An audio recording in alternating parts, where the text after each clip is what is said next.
बच्चों, आज की वीडियो में हम प्रश्नावली 8.2 के दूसरे, तीसरे और चौथे सवाल को बताएंगे। तो चलिए बच्चों शुरू करते हैं। बच्चों, दूसरे सवाल में कुल 4 पार्ट दिए हैं, जिनमें से पहला पार्ट हम यहाँ देखिए लिखे हैं 2 tan 30 अंश बटे 1 + tan स्क्वायर 30 अंश, और इसके 4 विकल्प दिए गए हैं। देखिए, ए में sin 60, बी में cos 60, सी में tan 60 और डी में sin 30 अंश। ये 4 विकल्प दिए गए हैं। सवाल में कह रहे हैं कि सही विकल्प चुनिए, मतलब इन चारों में से कौन सा विकल्प सही है यही चुनिए, और अपने विकल्प का औचित्य दीजिए, मतलब कारण बताइए कि कोई विकल्प क्यों सही है। तो चलिए इसे हल किया जाए। तो देखिए सवाल यही है 2 tan 30 अंश बटे में 1 + tan स्क्वायर 30 अंश, इसके बराबर में इन चारों में से कौन आएगा यही हल करके दिखाना है। तो चलिए इसे हल किया जाए। तो देखिए सवाल है 2 tan 30 अंश बटे में 1 + tan स्क्वायर 30 अंश बराबर। तो देखिए बच्चों, इस सवाल में tan 30 अंश लिखा है, और tan 30 अंश का मान आपको याद होगा, tan 30 अंश का मान 1/√3 होता है। सारणी में इसका मान दिया गया है। tan 30 अंश बराबर होता है 1/√3। तो क्या कीजिए, इस सवाल में जहाँ जहाँ tan 30 दिख रहा है वहाँ वहाँ 1/√3 लिखिए। तो देखिए 2 है तो 2 लिखिए, और 2 और tan के बीच में यहाँ गुणा है तो गुणित का चिन्ह लगाइए, और tan 30 का मान रख दीजिए 1/√3। और बटे में देखिए 1 है तो 1 लिखिए, फिर आगे प्लस है तो प्लस, tan 30 देखिए है और ऊपर स्क्वायर भी लगा है, तो देखिए स्क्वायर ढक ले तो tan 30 है, तो tan 30 का मान वो लिखिए और ऊपर स्क्वायर लगा दीजिए। तो 1/√3 का स्क्वायर। अब इसे हल कीजिए। तो देखिए इस 2 का गुणा 1 में कीजिए, 2 का गुणा 1 में कीजिए तो 2 1 का 2, 2 ऊपर हो जाएगा, और बटे में √3, और बटे में देखिए 1 प्लस इसका स्क्वायर करना है, तो 1 का स्क्वायर 1, और बटे में √3 का स्क्वायर 3 होगा, बराबर 2/√3, और बटे में बच्चों इसका लघुत्तम लेना है। तो देखिए लघुत्तम कैसे लिया जाएगा, इस 3 का गुणा 1 में कीजिए, 3 1 का 3, मतलब यहाँ 1 की जगह 3 माना जाएगा। 3 1 का 3, 3 और 1 4, 4/3। इसका लघुत्तम लेने से आएगा 4/3। अब क्या कीजिए, अब देखिए 4 ठो है ना, ये पहला है, ये दूसरा है, ये तीसरा है, ये चौथा है। तो जो चौथा है उसका गुणा पहले वाले के साथ कर दीजिए, इसका गुणा इसके साथ कर दीजिए, और दूसरे वाले का गुणा तीसरे में कर दीजिए यहाँ। तो हो जाएगा 2 × 3, और बटे में √3, 4 के बगल आ जाएगा। अच्छा अब देखिए इस 2 से इसे काट दीजिए, 2 1 का 2, 2 दूना 4, तो हो जाएगा 3/2√3। अब देखिए बच्चों, √3 और √3 का गुणा करने से 3 आता है, इन दोनों का गुणा करेंगे तो कितना आएगा 3। इसका मतलब हम 3 के जगह पर इन दोनों को लिख सकते हैं, 3 के जगह पर इन दोनों को लिख सकते हैं।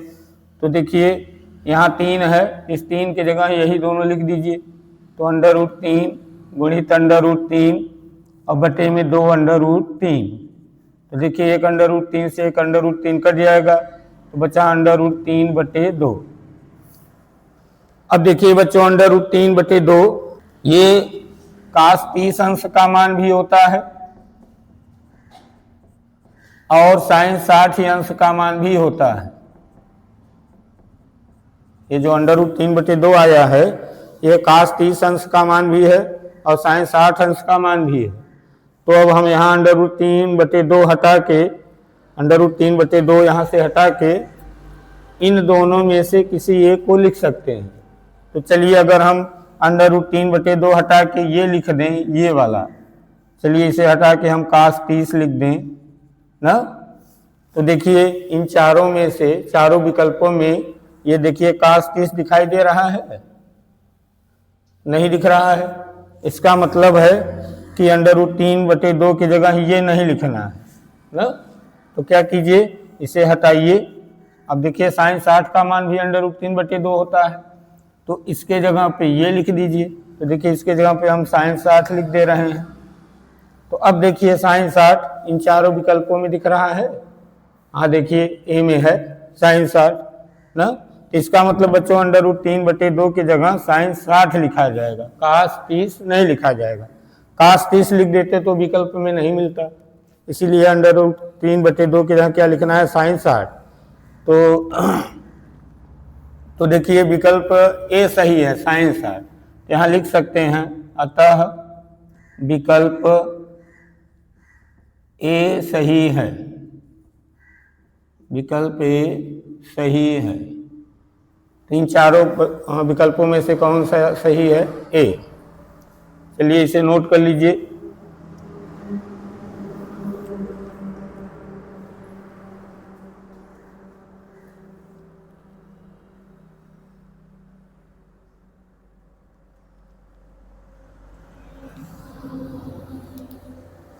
चलिए इसका दूसरा पार्ट हम लिख दे रहे हैं।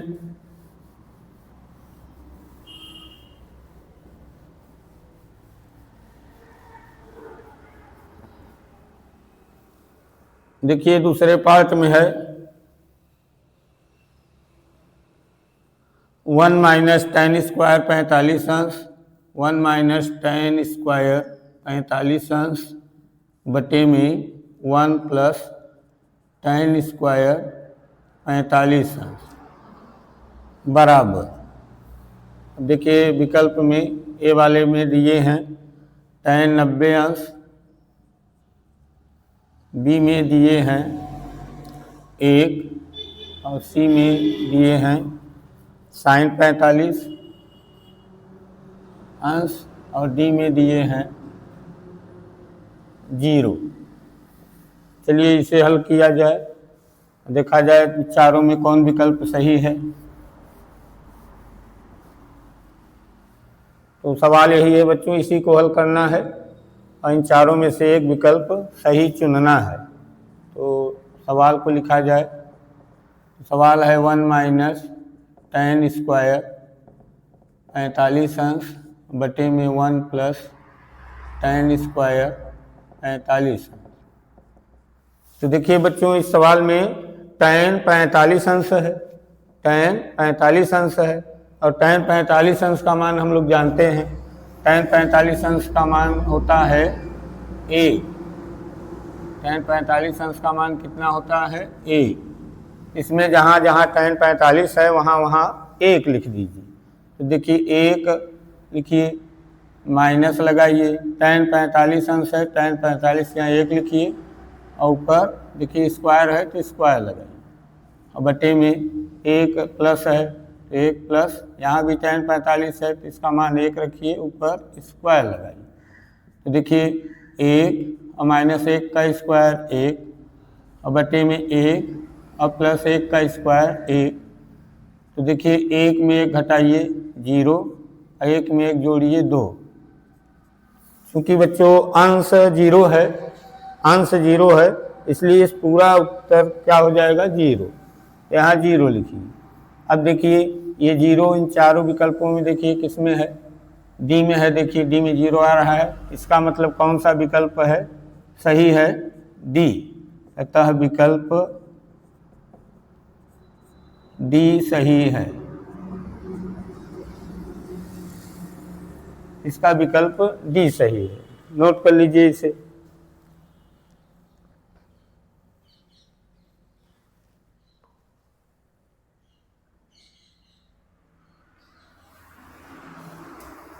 चलिए तीसरा हम लिख दे रहे हैं।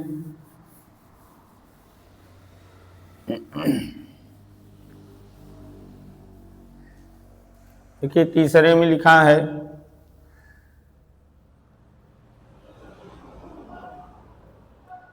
sin 2a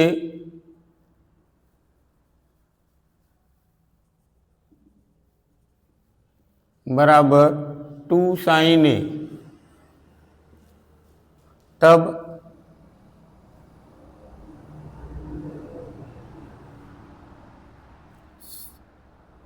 सत्य होता है sin 2a बराबर 2 sin a तब सत्य होता है जबकि a बराबर है, a बराबर है। इसमें विकल्प दिए हैं, a में 0 अंश, b में 30 अंश और c में 45 अंश और d में 60 अंश। तो बच्चों सवाल में कहा जा रहा है कि sin 2a बराबर 2 sin a तब सत्य होता है जबकि a बराबर इन चारों में से कौन है। यानी ये जो 4 दिए गए हैं विकल्प, ये सब a के मान है, a के क्या है, मान है। जैसे a बराबर 0, a बराबर 30, a बराबर 45, a बराबर 60, ये सब a बराबर हैं।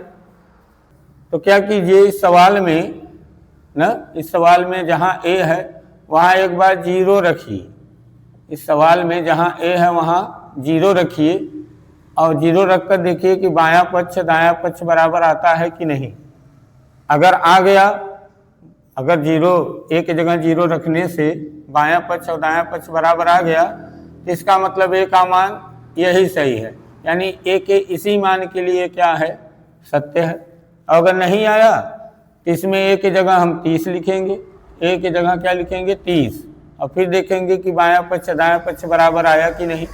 अगर बायां पक्ष दायां पक्ष बराबर आ गया तो a के इस मान के लिए सत्य माना जाएगा। इसी तरह आगे भी चेक करेंगे। तो पहले हम इसमें a की जगह क्या रख दें, 0 अंश। तो यहाँ लिखे हल में, देखिए दिया है sin 2a बराबर 2 sin a। अब इसमें a की जगह क्या रखिए, इसमें a बराबर 0 अंश रखने पर, तो देखिए a की जगह में 0 को रख रहे हैं, तो sin 2 a की जगह पर 0 लिखिए बराबर 2 sin a की जगह पर 0 रखिए। तो देखिए sin 2 का गुणा 0 में करेंगे 0, यहाँ 2। बच्चों sin 0 अंश का मान, sin 0 अंश का मान 1 होता है। sin 0 अंश का मान कितना होता है, 1। तो यहाँ रखिए sin 0 अंश का मान 0। अब देखिए sin 0 अंश का मान, यहाँ भी sin 0 अंश का मान 0 रखिए और यहाँ दोनों का गुणा कर दीजिए, देखिए 0 है, यानी कि बायां पक्ष दायां पक्ष कैसा है, बराबर है। तो यहाँ लिखा जाए, यहाँ a बराबर 0 रखने पर बायां पक्ष और दायां पक्ष बराबर है। a बराबर 0 रखने पर बायां पक्ष और दायां पक्ष का उत्तर बराबर आ रहा है। इसका मतलब अतः a बराबर 0 यानी कि ये वाला, यानी विकल्प a सही है। अतः विकल्प a सही है, यानी कि a बराबर 0 अंश के लिए ये और ये सत्य है, यानी बायां पक्ष दायां पक्ष बराबर है। तो चलिए इसे हम ईंट दे रहे हैं। अब चौथा,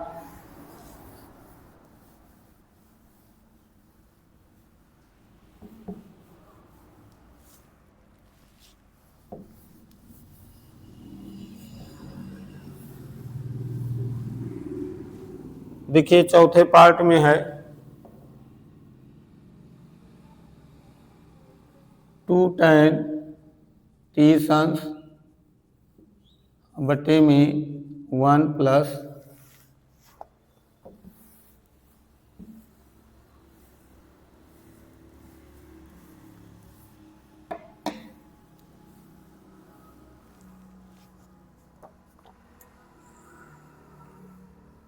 हाँ तो देखिए चौथे पार्ट में दिया गया है 2 tan 30 अंश बटे में 1 प्लस 1 माइनस tan स्क्वायर 30 अंश बराबर, और विकल्प दिए गए हैं ए में cos 60 अंश, बी में sin 60 अंश, और सी में tan 60 अंश, और डी में sin 30 अंश। तो चलिए इसे हल किया जाए। देखिए सवाल है 2 tan 30 अंश बटे में 1 माइनस tan स्क्वायर 30 अंश बराबर। अब देखिए इसमें tan 30 अंश है तो tan 30 अंश का मान रख दीजिए। tan 30 अंश का मान होता है 1/√3। इसमें रखिए जहाँ जहाँ tan 30 है वहाँ वहाँ 1/√3 रखिए। तो देखिए 2 गुणित 1/√3 बटे में 1 माइनस, यहाँ भी tan 30 है तो यहाँ भी रखिए 1/√3 का स्क्वायर, तो बराबर होगा इस 2 का गुणा 1 में कर दीजिए। तो 2 1 का 2 और बटे में √3 और बटे में इसे हल कीजिए 1 और माइनस इसका स्क्वायर कर दीजिए। तो 1 का स्क्वायर 1 होगा और √3 का स्क्वायर 3 होगा। हो जाएगा 2/√3 बटे में इसका लघुत्तम ले लीजिए। तो लघुत्तम लेने के लिए इस 3 का गुणा 1 में कीजिए। 3 1 का 3, 3 में से 1 घटाइए 2, 2/3, 2/3। अब देखिए 4 हो गए हैं, पहला दूसरा तीसरा चौथा। तो चौथे का गुणा पहले वाले के साथ, दूसरे का गुणा तीसरे वाले के साथ, गुणा कर दीजिए। तो हो जाएगा 3 को ले जाइए 2 के पास, गुणा कर दीजिए। 2 गुणित 3 बटे में √3 को यहाँ लाइए तो 2 गुणित √3, इस 2 से 2 को काट दीजिए तो 3/√3। अब क्योंकि √3 और √3 का गुणा करने से 3 आता है, √3 का गुणा करने से 3 आता है, तो 3 के स्थान पर इन दोनों को आप लिख सकते हैं। तो इस 3 के जगह इन दोनों को लिख दिया जाए। तो √3 गुणित √3 और बटे में √3, तो √3 से √3 काट दीजिए तो बराबर आएगा √3, ये बचा रहेगा। अब देखिए बच्चों, ये जो 4 विकल्प दिए गए हैं इन चारों में से देखिए ये किसका मान है √3। क्या √3 का 60 का मान है? नहीं। क्या √3 sin 60 का मान है? नहीं। क्या √3 tan 60 का मान है? हाँ, ये tan 60 का मान होता है। तो इसका मतलब बच्चों √3 हटा के हम क्या लिख सकते हैं? tan 60। यानी कि इन चारों विकल्पों में से कौन सा विकल्प सही है? सी वाला। यहाँ लिख सकते हैं अतः विकल्प सी सही है। विकल्प सी सही है। चलिए इसे नोट कर लीजिए। तो देखिए बच्चों दूसरे सवाल का चारों पार्ट हो गया। अब तीसरा सवाल, तो चलिए इसे हम मिट दे रहे हैं।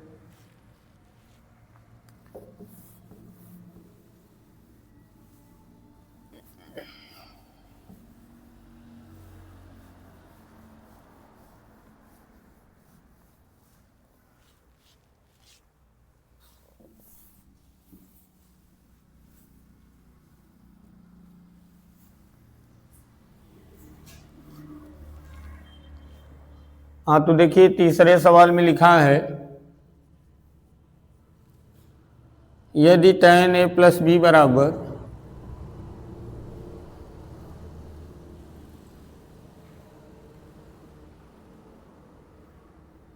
करनी में 3 और tan a - b बराबर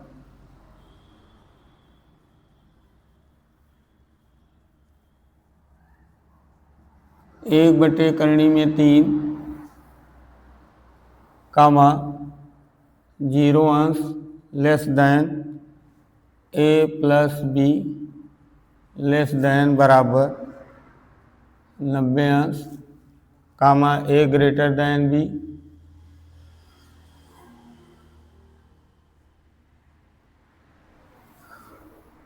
तो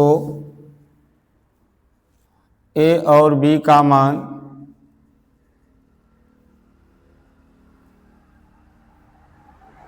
a और b का मान ज्ञात कीजिए। का मान ज्ञात कीजिए। मान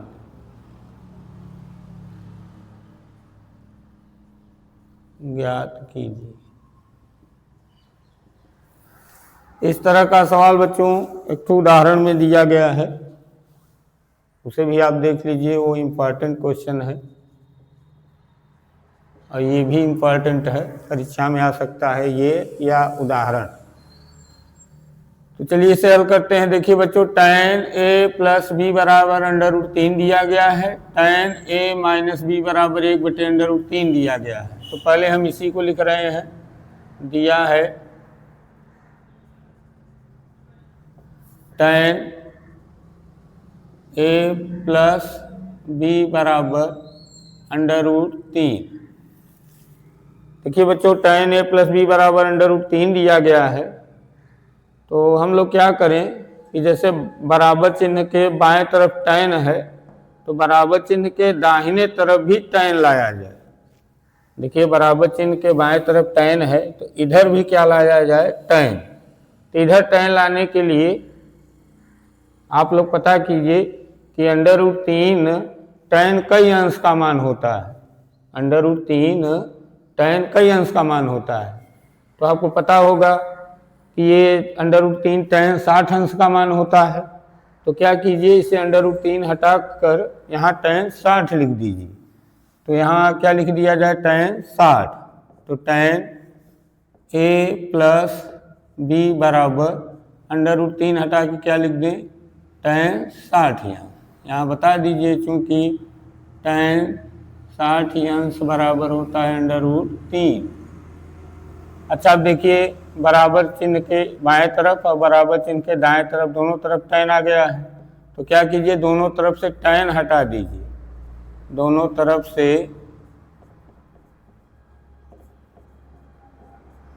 tan हटाने पर, दोनों तरफ से tan हटाने पर, तो इधर का tan हटाइए तो a प्लस बी बचा, a प्लस बी। इधर से tan हटाइए tan, तो क्या बचा? 60। इसे समीकरण 1 मान लीजिए। अब ये जो दिया गया है इसे लिखिए। लिखा जाए पुनः। दिया है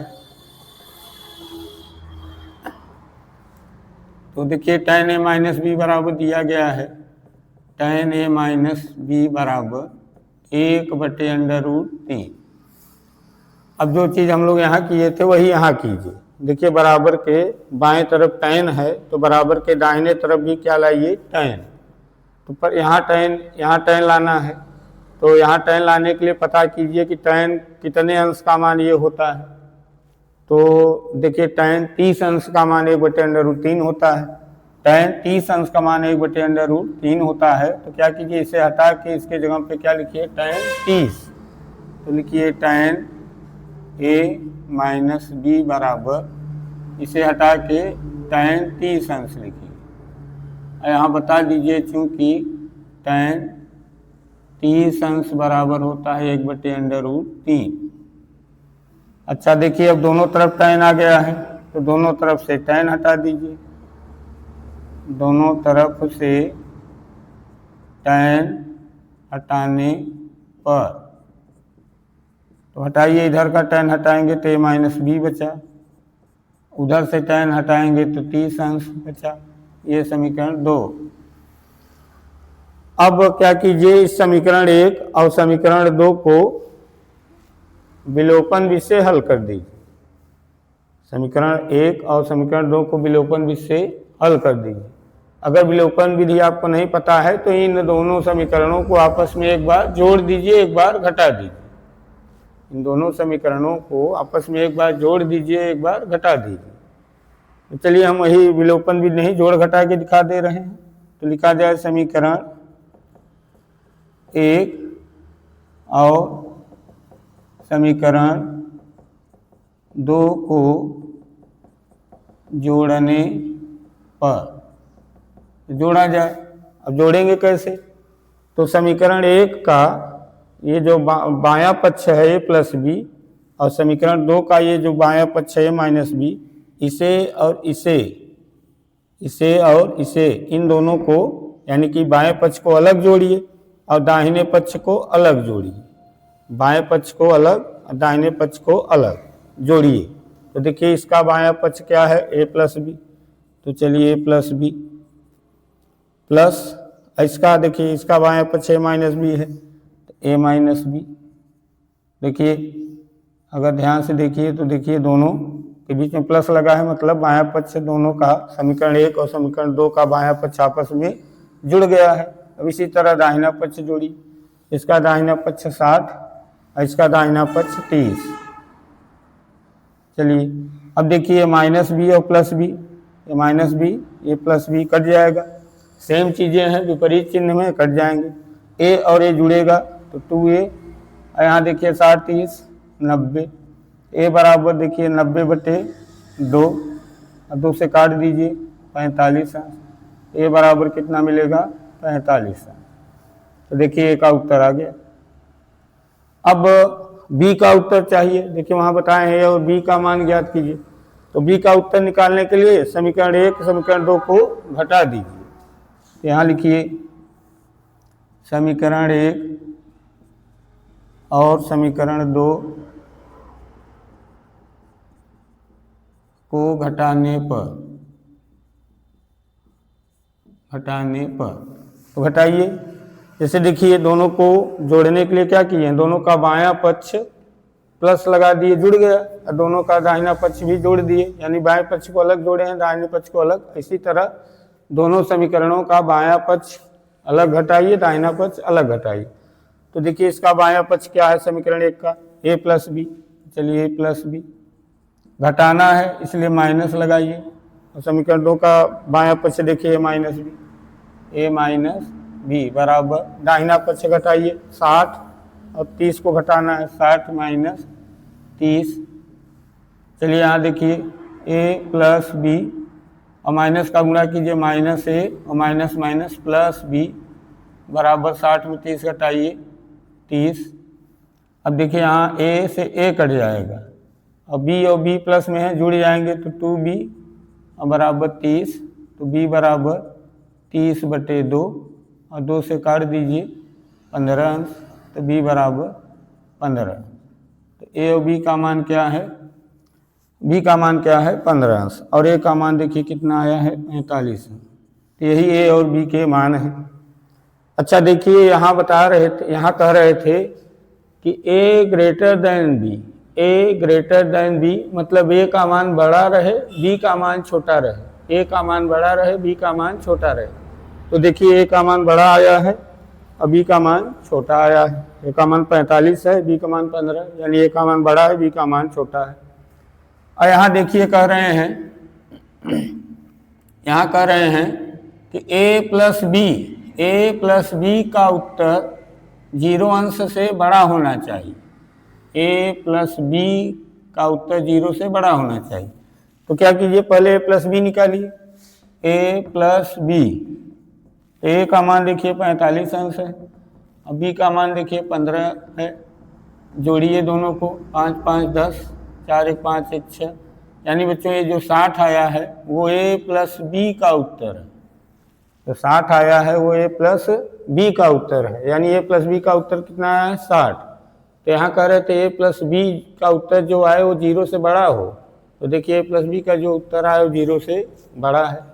और इधर कह रहे हैं कि a प्लस बी का उत्तर या तो 90 रहे, a प्लस बी का उत्तर या तो 90 के बराबर रहे या 90 से छोटा रहे।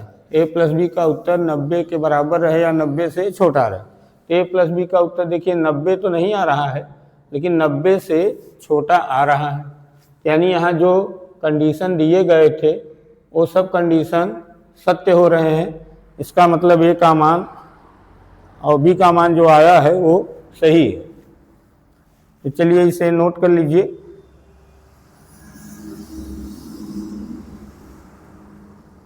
हाँ चलिए इसे नोट कर लीजिए। तो चौथा सवाल बताया जाए।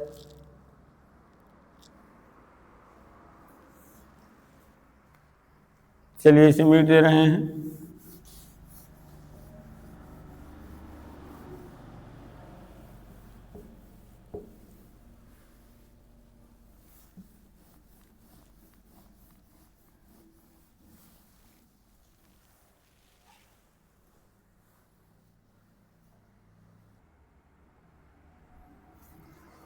हाँ तो चलिए बच्चों चौथा सवाल देखिए।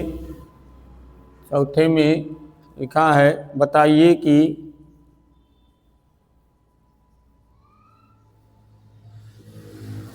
निम्नलिखित में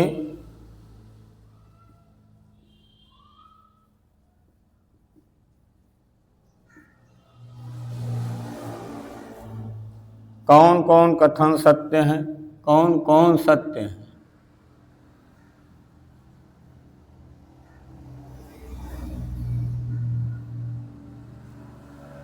या असत्य हैं, कौन कौन सत्य हैं या असत्य हैं।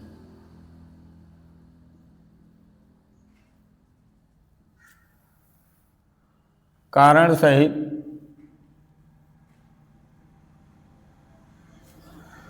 सहित अपने उत्तर की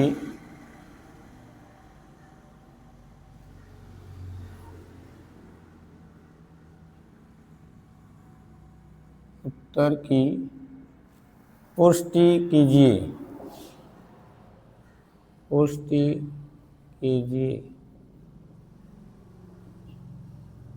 कारण सहित अपने उत्तर की पुष्टि कीजिए। तो देखिए बच्चों पहला है साइन ए प्लस बी बराबर साइन ए प्लस साइन बी। अब पता करना है कि ये सत्य है कि असत्य है। तो क्या कीजिए, इसमें ए और बी के मान रखिए। जैसे ए बराबर 30 अंश रख दीजिए, बी बराबर 60 अंश रख दीजिए। ए बराबर 30 अंश, बी बराबर 60 अंश, या ए बराबर 60 अंश, बी बराबर 30 अंश रखिए। तो रखिए इसमें ए बराबर 60 अंश कामा बी बराबर 30 अंश रखने पर तो रखा जाए साइन ए के जगह 60 और बी के जगह 30।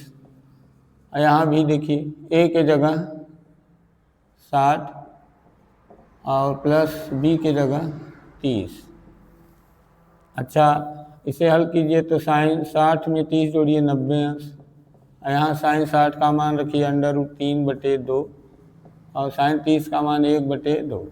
यहाँ देखिए साइन 90 अंश का मान 1 और यहाँ लघुत्तम लीजिए। देखिए हर समान है ना, तो दोनों हरों में से एक हर उतारिए और जो अंश में लिखा है वही उतार दीजिए। तो √3 + 1। तो देखिए ए का मान 60, इस सवाल में ए का मान 60, बी का मान 30 रखा गया। तो रखने से बायां पक्ष और दाएं पक्ष का उत्तर बराबर नहीं आया, यानी बायां पक्ष दाएं पक्ष बराबर नहीं है। इसका मतलब ये जो दिया गया है कथन असत्य है, तो ये बराबर नहीं है। तो लिखा जाए यहाँ बायां पक्ष और दायां पक्ष बराबर नहीं है, अतः दिया गया कथन असत्य है। तो पहला जो दिया गया है वो असत्य है। चलिए दूसरा वाला देखिए। दूसरे में लिखे हैं थीटा में वृद्धि होने के साथ थीटा में वृद्धि होने के साथ थीटा में वृद्धि होने के साथ साइन थीटा के मान में भी वृद्धि होती है, साइन थीटा के मान में भी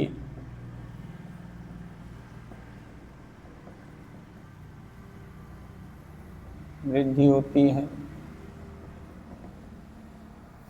तो थीटा में वृद्धि होने के साथ साइन थीटा के मान में भी वृद्धि होती है। ये जो लिखा है कथन सत्य है या असत्य, ये बताना है। तो बच्चों ये कथन जो लिखा है ये सत्य है। क्या है? सत्य है। तो यह कथन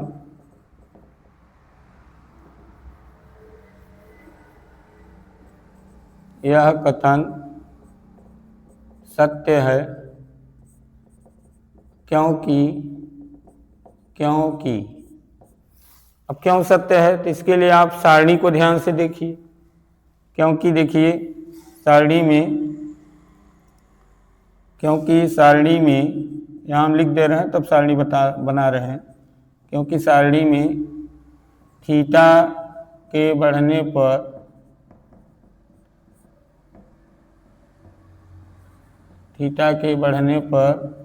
साइन थीटा के मान में भी वृद्धि, थीटा के मान में भी वृद्धि, साइन के बढ़ने पर साइन थीटा के मान में भी वृद्धि होती है।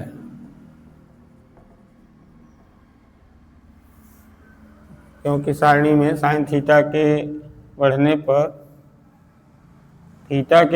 साइन थीटा के मान में भी वृद्धि होती है। तो सारणी बनाया जाए। देखिए सारणी देखिए,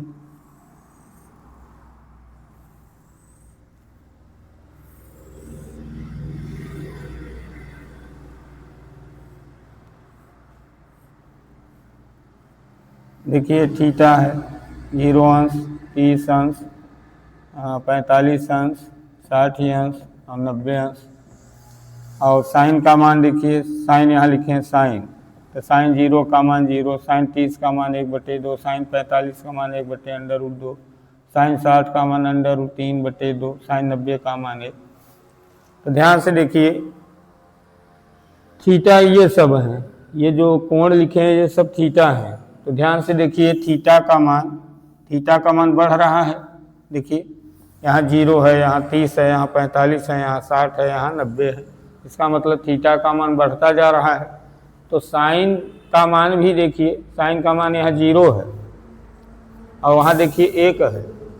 साइन का मान यहाँ 0 है, वहाँ 1 है। तो इसका मतलब साइन का मान भी देखिए बढ़ता जा रहा है, 0 से बढ़कर कहाँ पहुँच गया? 1 तक। तो थीटा का मान बढ़ रहा है तो साइन थीटा का मान भी बढ़ रहा है, बढ़ के 0 से देखिए बढ़ के कहाँ तक चला गया? 1 तक। इसीलिए बच्चों ये जो कथन लिखा है ये सत्य है। चलिए तीसरा,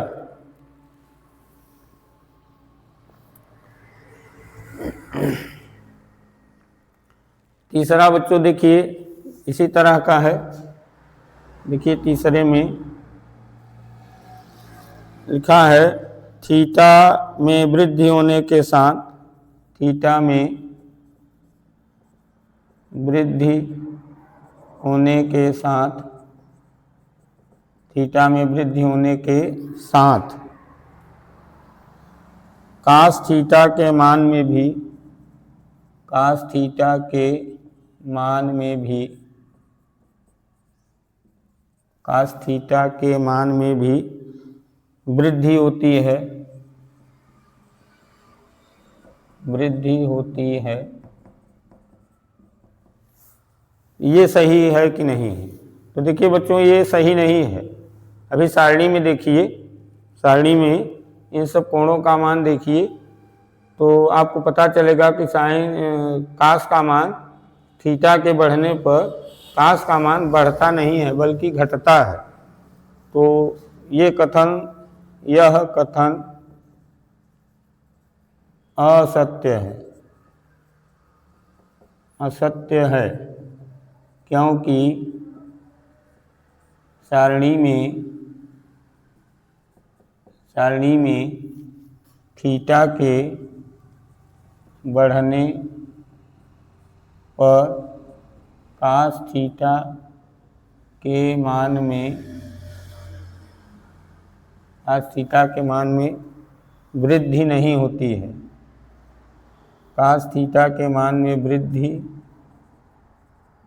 नहीं होती।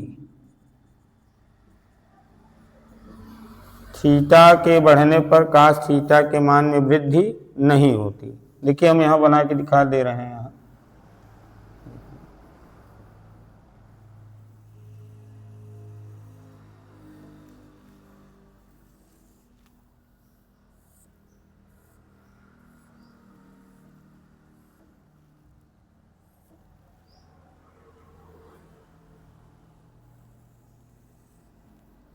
देखिए थीटा और यहाँ cos, तो देखिए 0 अंश, 30 अंश, 45 अंश, 60 अंश, 90 अंश।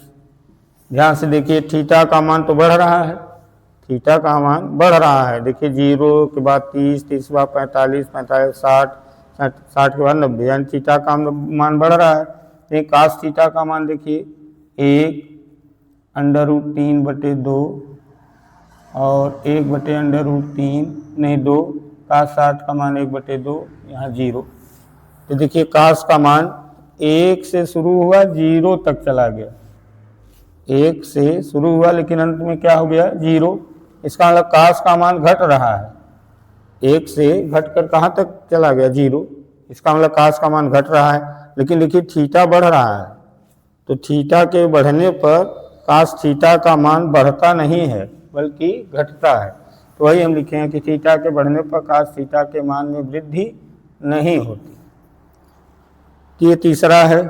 और चौथा देखिए, चौथे नंबर में है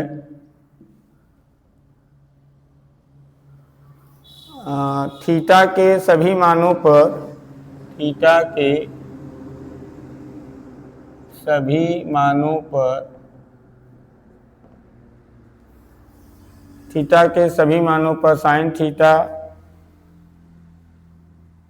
बराबर cos थीटा। करें थीटा के सभी मानों पर साइन थीटा और cos थीटा के मान बराबर होते हैं। नहीं बच्चों, ये भी गलत लिखा है। देखिए ध्यान से देखिए, साइन 45 अंश का मान और cos 45 अंश का मान बराबर होता है बस। देखिए साइन 45 का मान क्या है, साइन 45 का मान 1/√2 और cos 45 का मान 1/√2। तो केवल 45 अंश के लिए साइन थीटा और cos थीटा कैसे होते हैं बराबर। केवल 45 अंश के लिए साइन थीटा और cos थीटा के मान देखिए कैसे हैं बराबर। बाकी कोणों के लिए देखिए बराबर नहीं है, बाकी कोणों के लिए बराबर नहीं है। इसका मतलब ये क्या है, असत्य है। यह कथन असत्य है, असत्य है क्योंकि केवल थीटा बराबर 45 अंश के लिए, देखिए केवल 45 अंश के लिए दोनों का मान कैसा है, साइन और cos का बराबर। तो केवल 45 अंश के लिए साइन थीटा और cos थीटा बराबर होते हैं, के मान बराबर होते हैं, के मान बराबर होते हैं।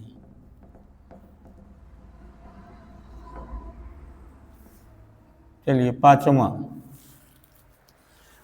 पांचवें में कह रहे हैं a बराबर 0 पर, a बराबर 0 अंश पर काट a अपरिभाषित है।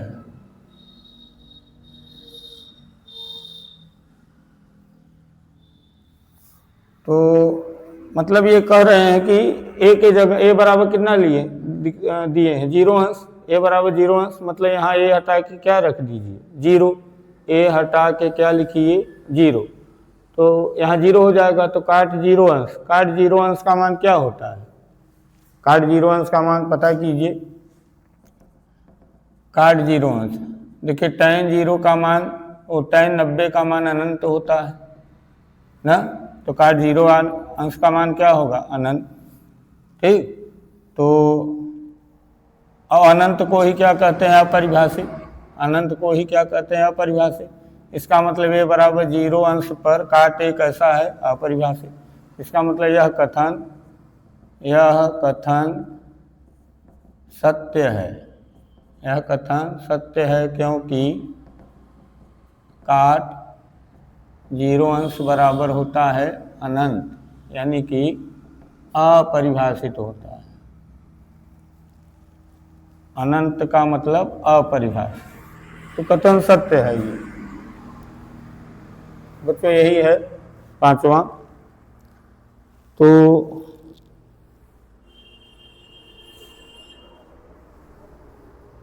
बच्चों इसी के साथ ये प्रश्नावली खत्म हो गई है। अब अगले वीडियो में हम आपको त्रिकोणमितीय सर्वसंख्याओं के बारे में बताएंगे। तब तक के लिए नमस्कार।